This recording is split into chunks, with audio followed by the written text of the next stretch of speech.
O nosso primeiro imperador foi Dom Pedro I.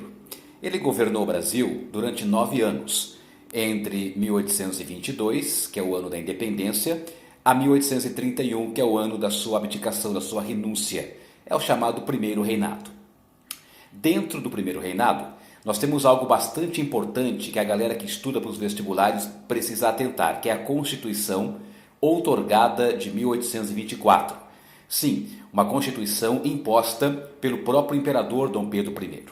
E nessa Constituição, nossa primeira Constituição, de país independente, tem 3 características fundamentais que você precisa atentar. Primeiro, o chamado voto censitário. O voto censitário é o voto baseado numa renda anual do indivíduo. Apenas os homens com uma renda anual compatível poderiam votar e ser votados. Por isso, o primeiro ponto importante da Constituição de 1824 é o chamado voto censitário. O segundo ponto é o chamado padroado.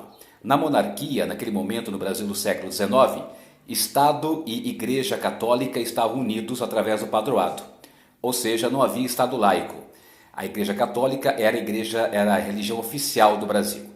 As pessoas poderiam cultuar outras religiões apenas no âmbito privado.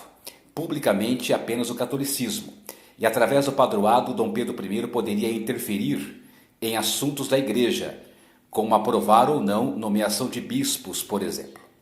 Mas o aspecto mais importante da Constituição de 24 vem agora, que é o poder moderador. Lembre-se que nessa Constituição outorgada, imposta por Dom Pedro I, havia 4 poderes. O poder executivo, que era o imperador e seus ministros, o poder legislativo, que era a Câmara e o Senado, e o poder judiciário, que eram os tribunais. E o quarto poder, o chamado poder moderador. Muito, muito importante, cai muito em provas, em vestibulares. O poder moderador era um poder exclusivo do imperador, dando a ele uma chave absolutista, concentrando o poder em suas mãos, porque através do poder moderador, o imperador poderia interferir nos outros 3 poderes quando achasse necessário, quando achasse conveniente. Tá certo? Então, guarde bem essas 3 marcas da Constituição Imperial de 1824 para suas provas. 1. Voto censitário. 2. O padroado, a ligação Estado-Igreja. E 3. O importantíssimo poder moderador. Ok? Abraços pedagógicos.